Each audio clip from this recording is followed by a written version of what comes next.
Hi everybody and welcome to today's case study webinar, which is going to look at the Recruitment and Employment Confederation's Jobs Recovery Tracker. So we've been working with REC now for a number of years. The tracker, as Naz will explain, really came to light through the pandemic and really helped to shine a light on some of the issues that we faced in terms of recruitment. Big reason why we wanted to bring this example to you, particularly for customers, is to show how labour market data can be used in different settings. So very often our customers are using data in software form, which is excellent and a really easy way to interrogate the data. But sometimes it's more about pulling out succinct pieces of data and sharing them to stakeholders in different ways, which is exactly what REC have done. So without further ado, I'm going to hand over to Naz.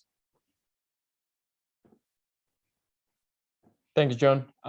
Thanks for having me today. So I'm Naz. I'm the research manager at the Recruitment and Employment Confederation. I've been with the business for just under a year and a half. I've been looking after the strategic development of the research function for our members. So I'll go over what the REC does and how we support our members, and then I'll speak about how we work with our friends at MZ Burning Glass. So the REC is the professional body for the recruitment industry. What that means, we try to act as the voice of the recruiters. We try to establish a good standard through the services we offer. So we've got about 3,000 corporate members. So that's recruitment businesses, anything from like the big one, the big companies, the Hazes, the Randstad, the Adecco, to the one-man band across the UK. So every 2 years, we undertake the so-called compliance assessment. So that's a process where all of our corporate members are entitled to do in order to make sure they satisfy a certain standard. And through the compliance assessment, we make sure there is a certain standard within the industry. By doing this, all the businesses that work with our corporate members can be sure that our members have adhering to certain standards and to good practices, and that basically acts like as a token of credibility when they are members. We also have professional membership, so that's for individual recruiters. So that could be either a recruitment consultant within a corporate member or in-house recruiter into just a regular business. We also offer a quite explicit and high standard legal service. So that's supporting our members with any particular queries or helping them with contracts. So this is probably one of the best offerings we offer to our members, and probably the most sought after, because it provides a great value for their membership. The next one in line is our research, which is what I'm looking after and what we will go over in a bit in a second. And we also try to make change for recruiters through our campaigns. So we've had quite a good wins over the last couple of years with government, where we've made some good changes that have contributed to our members. And this is pretty much why recruitment businesses want to associate with us, because we stand for the good work that the recruitment businesses do, and this is how they contribute to the UK economy as well. So if I move away from the REC, we've come together to work with MZ Burning Glass a few years back, and that was in the early stages of the pandemic, really. So at that time, as you can tell, it was quite hard to judge what's going to happen in the economy in general. the recruitment industry was one of the hardest hit, just because at that time that insecurity in the economy led to a complete freeze of all the hiring activity across the UK and pretty much the world, to be fair.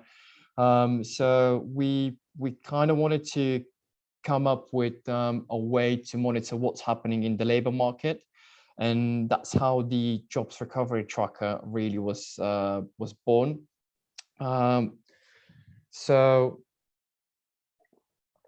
The aim really was to help recruiters, businesses, policymakers to understand what's happening in the labor market through real-time data. So we've basically been using the data provided by you guys, and we've compiled that through analysis we've done, put it together and then visualize it through a different software called Flourish, and that was packed into what it came to be as the jobs recovery tracker. And why jobs recovery tracker? Because it tracks the recovery of the labor market, really. And 2 years later, so up to earlier this year, when the labor market was booming, we then thought that recovery has already taken place, so we wanted to naturally move away from that way of thinking, and to do that we tried to evolve the tracker into what is now the labor market tracker, which acts in a similar way, but to start with, it builds on some of the strengths, and it also tries to address some of the weaknesses of the jobs recovery tracker. So to start with, we launched in early March, exactly 2 years after the jobs recovery tracker.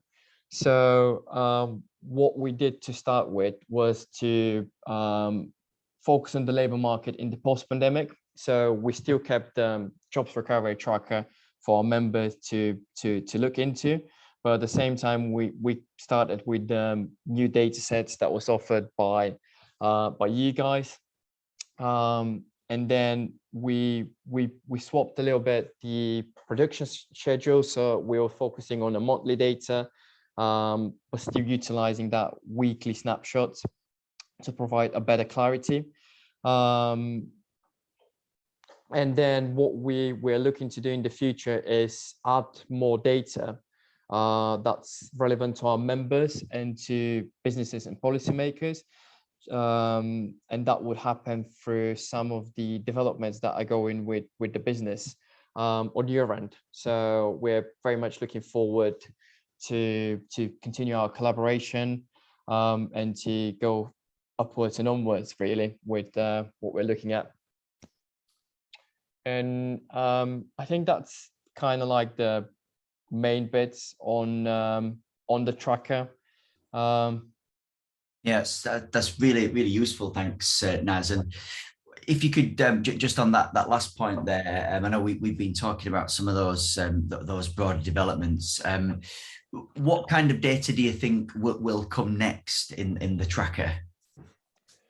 What I think would be very valuable to our members in general is the real-time data. So I think one of the aspects that's been very much discussed widely, including with the government, is the green data. And I know you've introduced some of the groups in the analyst that looks into the green jobs and green skills. So I think that could be a potential to build on into the tracker or create a completely new product. So that's one side. Another aspect that we're looking at is salaries and any wage data that we can get, just because at the moment inflation is rising very fastly, and we've been getting a lot of questions from our members of how to handle this, what else could be done, what are the normal inflation for salaries that they should be looking at in terms of the wider market. So that's another interesting aspect that we can look at. And then the different topographies when it comes to the subcodes, really. So that was quite interesting to find out more about. And one of the things that was mostly valued by our members is the regional insight. So the ability to dig into the very regional areas that our members were. So this is probably the widest use we have for the tracker, or just using the analyst to open into the specific geography. So to look into specific industries to create a bit of a snapshot of what's happening in that particular region or industry, and support our members through that insight. Yes, and like I said, things like green are hot on the agenda. And I think what's really nice, just to come back to how you've presented the data. Lots of our customers access data through analysts, through the software, as you've mentioned. More and more now, we're seeing people like yourselves, taking that data, doing the analysis, and then putting that into some type of visualization, some type of dashboard, which gives you that ability to really focus on key pieces of data, which is going to benefit your key stakeholders, rather than getting to trawl through detailed reports and so on. And so kind of to that end, what kind of feedback have you had from members about the tracker? About how useful has it been during the difficult times of the pandemic? It's so with the jobs recovery tracker and then with the labor market tracker, we've always had a really positive feedback, just because exactly for the reason I mentioned earlier, is that we could really dig into a specific geographies, which is as you know, with research, it's quite hard to do, especially when you've got limited resources. So it's been a game changer for us, really, to have that ability. And yeah, I think that's the main difference we've had since we've been working with this type of data. And yeah, so mostly positive. I think it's the other testament for how much people have taken it, have taken the liking of it, is how much times we've been in the media because of the labor market, the jobs recovery tracker during the pandemic. I think it was at the cover of the Metro, a joint cover with ABBA, which is quite a big tastament in everyone's mind. So yeah, it's been the most quoted piece of research we've got, the most seen webpage we've had on the website from the research over the last year. So yeah, all we know, it's been great having that relationship with you guys and having the data. It's been also one of the most useful aspects when it comes to ad hoc queries into from members. So it's always useful to be able to get back with something specific for a specific town in the UK or specific region, with that real-time data, or a bit of a long-term overview of what has happened in the last 6 months or up to a year, which are the jobs that are mostly in demand. Yeah, these are the aspects that are the most valued by our members and really by the media. Yeah, really.